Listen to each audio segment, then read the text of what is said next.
Bhim army chief Shah आज़ाद समाज party के राष्ट्रीय अध्यक्ष चंद्रशेखर आज़ाद उत्तर प्रदेश के बिजनौर जिला के नगीना सीट से 2024 का चुनाव लड़ रहे हैं। चंद्रशेखर आज़ाद के नगीना सीट पर लड़ने की वजह से नगीना जो सीट है वो हॉट सीट बन गई है और पूरे देश भर की लोगों की नज़र नगीना के सीट पर है कि आखिर नगीना में क्या कुछ हो रहा है। लेकिन देखिए, चंद्रशेखर आज़ाद हाल ही में अपना नामांकन कराया है और नामांकन में चंद्रशेखर आज़ाद अपने संपत्ति का ब्यौरा दिया है और अपने ऊपर हुए मुकदमे का भी उन्होंने ब्यौरा दिया है कि अब तक उनके पास जो है कितने एफआईआर उन पर हुए हैं और उनके पास अभी वर्तमान में संपत्ति कितनी है। और यकीनन जब आपको दोस्तों उनके संपत्ति और मुकदमे के बारे में बताऊंगा तो आपको भी पैरों तले ज़मीन खसक जाएगी। लेकिन आगे कुछ कहूँ उससे पहले नए दर्शकों को अपना परिचय दे देता हूँ। नमस्कार, मैं नरेंद्र बसंत हूँ और आप जनतंत्र खबर देख रहे हैं। देखिए, भीम आर्मी चीफ शाह आज़ाद समाज पार्टी के राष्ट्रीय अध्यक्ष चंद्रशेखर आज़ाद, शायद ये एक ऐसा नाम है जिसको शायद ही कोई लोग नहीं जानता होगा। वही चंद्रशेखर आज़ाद जो नेताओं की ट्वीट करने से पहले ग्राउंड पर होते हैं, जहां कहीं भी शोषितों और वंचितों की लड़ाई लड़ने की बात होती है, सबसे पहली पंक्ति में आकर चंद्रशेखर आज़ाद जी खड़े होते हैं। वही चंद्रशेखर आज़ाद जो है नगीना सीट से चुनाव लड़ रहे हैं और वे जो है चुनाव आयोग को अपना ब्यौरा दिए हैं और ब्यौरा में अपनी संपत्ति का वो जिक्र किए हैं, अपने ऊपर हुए मुकदमे का जिक्र किए हैं। तो देखिए, चंद्रशेखर आज़ाद ने चुनाव आयोग को जो अपना ब्यौरा दिया है उसमें बता दूं कि उसमें चंद्रशेखर आज़ाद जी बताए हैं कि वे मूल रूप से उत्तर प्रदेश के सहारनपुर जिला के छोटमलपुर के रहने वाले हैं, जो कि वे 2012 में जो गढ़वाल यूनिवर्सिटी है उससे पढ़ाई करते हैं और पढ़ाई करके 2012 में वे एलएलबी की डिग्री ले लेते हैं।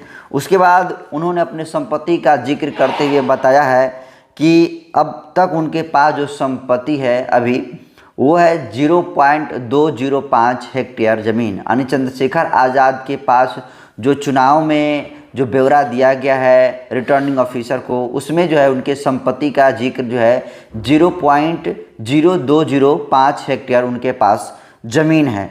अगर हम और संपत्ति की बात करें तो देखिए, चंद्रशेखर आज़ाद के पास जो सोना है वो 50 ग्राम का सोना है और वहीं उनकी पत्नी वंदना के पास 400 ग्राम का सोना यानी गहना जो है मौजूद है, गहने के रूप में सोने मौजूद हैं।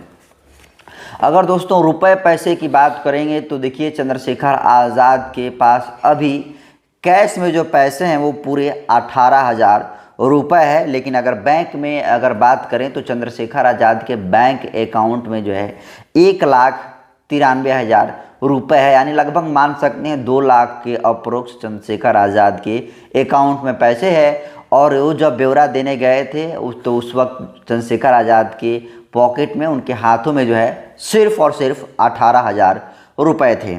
वहीं दोस्तों उनकी पत्नी है जिनका नाम वंदना है, उनके पास कैश में जो है हाल फिलहाल में 15,000 रुपये है और बैंक में उनके 4.5 लाख रुपये यानी 4,30,000 है, इसको आप 4.5 लाख कह सकते हो, वो जो है वो बैंक में वो रखी हैं।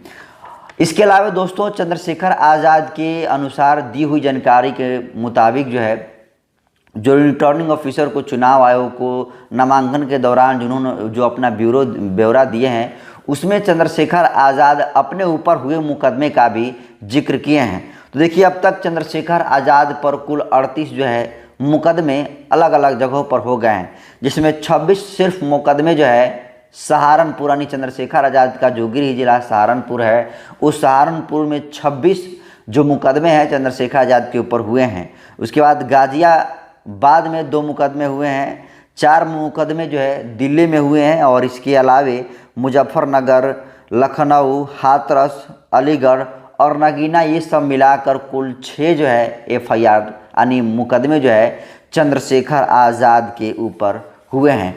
तो आप देख सकते हैं कि चंद्रशेखर आज़ाद के जो चुनाव आयोग को अपना ब्यौरा वो सौंपे हैं, उस ब्यौरा में यही जानकारी सामने निकल कर आई है कि चंद्रशेखर आज़ाद के पास जो है अभी तक जो संपत्ति है वो जो है 0.0205 हेक्टेयर चंद्रशेखर आज़ाद के पास ज़मीन है। अगर वहीं उनके पास कैश की बात करेंगे तो कैश सिर्फ और सिर्फ चंद्रशेखर आज़ाद के पास 18,000 रुपये है और उनके बैंक अकाउंट में 1,93,000 रुपये है और 50 ग्राम के सोने का चंद्रशेखर आज़ाद के पास, मतलब कोई पहनने वाली अंगूठी या जो कुछ है वो मौजूद है। वो ऐसा ब्यूरो अपना ब्यौरा में जो दिए हैं उसमें लिखे हैं। तो आप देख सकते हो कि जितने सारे प्रत्याशी जो है नामांकन के लिए भर रहे हैं अलग अलग जगहों पर, गरीब से भी गरीब प्रत्याशियों का अगर वो नामांकन भर रहे हैं तो अपने ब्यौरा में दे रहे हैं कि उनके पास कैश में 4 लाख, 5 लाख, 10 लाख, 20 लाख इतने पैसे हैं, बैंक अकाउंट में उसे 4 गुना 10 गुना जो है पैसे हैं। लेकिन अगर चंद्रशेखर आज़ाद के आप ब्यौरों को देखेंगे तो इस ब्यौरा में स्पष्ट है कि चंद्रशेखर आज़ाद के हाथ में सिर्फ और सिर्फ जो है 18,000 रुपये हैं। तो जो लोग चंद्रशेखर आज़ाद पर चंदा लेने का आरोप लगाते हैं, जो लोग कहते हैं कि चंद्रशेखर आज़ाद को भाजपा और आरएसएस के द्वारा पैसा मिलता है, कहीं ना कहीं उनके मुंह पर जो है तमाचा है पड़ा है। क्योंकि अगर चंद्रशेखर आज़ाद के पास आरएसएस और बीजेपी और कांग्रेस के पास से पैसा आता तो कहीं चंद्रशेखर आज़ाद के पास जो अपने विवरण में सिर्फ और सिर्फ 18,000 रुपया कैश उस वक्त उनके पास था वो 18 लाख रुपया होता। लेकिन कहीं ना कहीं चंद्रशेखर आज़ाद जी को आप देख पा रहे हैं कि जिस तरीके से नगीना में चुनाव प्रचार कर रहे हैं और नगीना की जो जनता है उनसे जो है जो उनका चुनाव चिन्ह केतली है उस केतली में जो है वो चंदा मांग रहे हैं और कह रहे हैं कि आप 1 नोट और 1 वोट से हमको सपोर्ट करिए। और चंद्रशेखर आज़ाद जो है नगीना सीट पर दमखम के साथ पिछले 6 महीने से काम कर रहे हैं। अखिलेश यादव जो कल तक चंद्रशेखर आज़ाद को समर्थन करने वाले थे, लेकिन वो अखिलेश यादव भी जो है प्रत्याशी चंद्रशेखर आज़ाद के खिलाफ में उतार दिए हैं, जिनका नाम जो है मनोज कुमार है, जो कि पेशे से जज हैं। लेकिन चंद्रशेखर आज़ाद ने जो ब्यौरा में अपना डाटा दिया है उस डाटा को आप कैसे देखते हैं? इस डाटा के मुताबिक चंद्रशेखर आज़ाद गरीब लीडर्स हैं या फिर अमीर लीडर्स हैं, इसको आप कैसे देखते हैं? कमेंट कर दीजिए। वीडियो जनतंत्र खबर के यूट्यूब चैनल पर देख रहे हैं तो चैनल को सब्सक्राइब कर लीजिए। फेसबुक पेज पर देख रहे हैं तो पेज को फॉलो कर लीजिए। मैं बसंत हूँ, केवल साथी हैं विकास बसंत जी। बहुत बहुत धन्यवाद।